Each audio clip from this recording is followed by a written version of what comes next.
nine, eight, seven, six, five, four, three, two, one. Kullu hayyin mayyit wa kullu jadidin bal wa kullu kibarin yafna. Ana mayyitatun fa dzikri baq faqad taraktu khaira wa waladtu tuhra. Kullu hayyin mayyit, semua yang hidup pasti akan mati.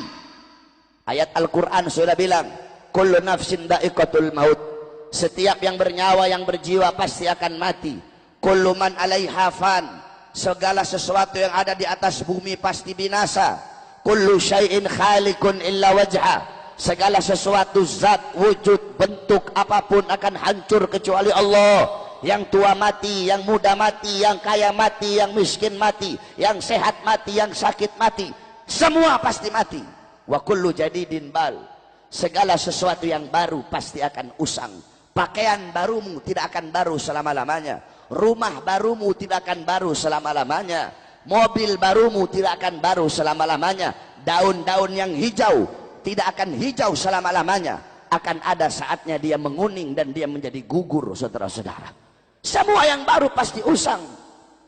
Wa kullu kibarin yafna, semua orang-orang tua itu hancur. Semua orang tua itu binasa.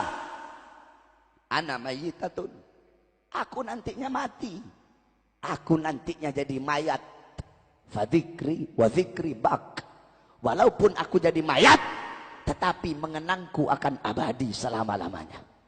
Mengenangku akan kekal. Kenapa? Faqad taraktu khaira, karena aku telah meninggalkan kebaikan. Apa kebaikan yang ditinggalkan oleh beliau? Nabi Muhammad. Wa waladtu tuhra, aku telah melahirkan anak yang suci. Siapa anak suci yang dilahirkan oleh beliau? Nabi Muhammad.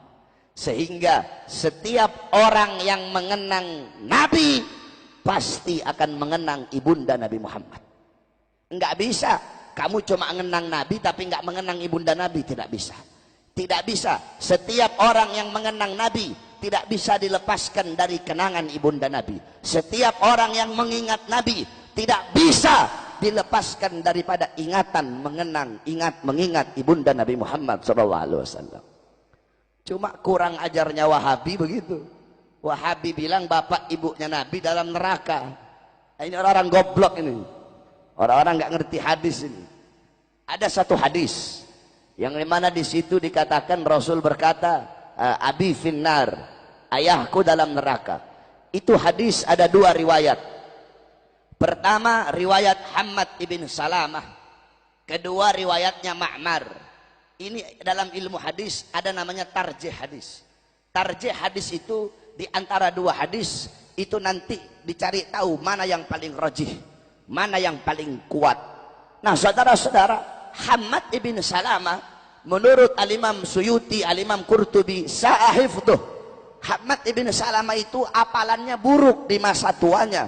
Sehingga kalau ditarjih, kalau dibandingkan mana yang paling kuat, maka riwayat Ma'mar yang lebih kuat. Sedangkan riwayat Ma'mar tidak ada lafaz Nabi mengatakan ayahku dalam neraka. Saudara-saudara sekalian yang dimuliakan oleh Allah, bapak ibunya Nabi, beliau berdua adalah ahlul fitrah. Ahlul fitrah itu siapa? Ahlul fitrah itu adalah orang yang hidup di masa kekosongan daripada Nabi. Orang yang hidup di masa kekosongan daripada Rasul. Yang dimana dikatakan oleh Allah dalam Al-Quran, wa ma kunnal mu'adzibina hatta nab'atha rasula, kami tidak akan mengazab suatu kaum, suatu golongan sehingga kami mengutus kepada kaum dan golongan tersebut seorang Rasul. Nah, bapak ibunya Nabi hidup mereka di masa kekosongan para Nabi, kekosongan para Rasul, dan ajaran akidah yang mereka anut adalah ajaran dan akidah Ibrahim, millata Ibrahim hanifah muslimah wa makana minal musyrikin. Wahabi pakai kata-katanya Imam Hanafi. Loh, Imam Hanafi bilang kok dalam perkataannya, gaulnya Imam Hanafi. Apa gaulnya Imam Hanafi? Inna aban Nabi sallallahu alaihi wasallam mata kafiran wa Abu Talib mata alal kufri. Goblok, ada satu huruf yang kamu hilangkan di situ, huruf mim nafi. mim yang berarti tidak itu dihilangkan sama mereka. Harusnya inna aban nabi ma mata, tidak mati dalam keadaan kafir. Diilangin manya jadi mati dalam keadaan kafir. Imam Hanafi, inna aban nabi ma mata alal kufri, ayah nabi tidak mati dalam keadaan kafir. Sama Wahabi mimnya dihilangin, inna aban nabi mata alal kufri, padahal ada manya ma mata, tidak mati dalam keadaan kafir. Saudara-saudara, jangankan bapaknya nabi, jangankan ibunya nabi, terlalu jauh membicarakan beliau. Malik ibn Sinan, Malik ibn Sinan, waktu perang kakinya nabi pernah tertusuk anak panah. Malik ibn Sinan, dia kecup, dia cabut itu anak panah, kemudian dia kecup, dia telan darahnya Nabi. Kata Nabi, muntahkan wahai Malik ibn Sinan. Apa kata beliau? Tidak ya Rasulullah, aku ingin darahmu bercampur dalam darahku. Apa kata Nabi? Haram jasadmu disentuh api neraka wahai Malik ibn Sinan. Abdullah ibn Zubair, Abdullah ibn Zubair, anaknya Zubair ibn Awam, waktu Nabi habis hijamah, Nabi waktu habis bekam, Nabi bilang, ya Abdullah bin Zubair, buang ini darah bekamanku di tempat yang tidak dilihat oleh orang. Dibawa sama Abdullah bin Zubair. Dia lihat gak ada orang, dia minum darahnya Nabi. Habis dia minum, dia bilang, sudah aku buang ya Rasulullah. Di mana? Di tempat yang aman. Gak bakal ada orang bisa lihat. Di mana? Di perutku ya Rasulullah. Kenapa ya Abdullah bin Zubair? Aku ingin darahmu bercampur dengan darahku ya Rasulullah. Apa kata Rasulullah? Ketahuilah bahwasanya Abdullah bin Zubair haram jasadnya disentuh oleh api neraka. Kemudian Sayyidina Ukasyah, Sayyidina Ukasyah ketika Nabi pulang dari haji wada, Nabi berkata, Nabi Muhammad berkata kepada para sahabat, jikalau ada dari kalian yang aku pernah berbuat zalim, aku rela dikisos. Semua sahabat diam. Ukasyah angkat tangan, saya ya Rasulullah. Apa kesalahanku wahai Ukasyah? Ukasyah bilang, ya Rasulullah, dulu waktu perang, ketika engkau ingin merapatkan barisan, barisanku agak terlewat maju sedikit ke depan, sehingga kau cambuk aku ya Rasulullah. Aku ingin membalas mencambukmu ya Rasulullah. Sayyidina Abu Bakar berdiri, Ukasyah, aku sahabat paling dekat dengan Nabi. Aku yang pertama kali mengimani ketika Nabi Isra Mi'raj. Jangan kamu kisos Nabi, kisos saya saja, cambuk saya saja. Sayyidina Umar berdiri, Ukasyah, aku penggal kepalamu. Jangan kau kisos, jangan kau kisos Rasulullah, kisos saya saja. Sayyidina Ali berdiri, Ukasyah, saya dari kecil bersama Nabi, saya sepupunya Nabi, saya mantunya Nabi, Nabi mengajarkan banyak ilmu kepada saya, kisos saya saja wahai Ukasyah. Nabi bilang, diam kalian semua. Wahai Bilal, ambil pecut, ambil cambuk yang biasa aku buat untuk merapatkan barisan. Pergi Bilal ke rumah. Assalamualaikum. Pintu rumah dibuka oleh Sayyidah Fatimah. Ada apa wahai Bilal?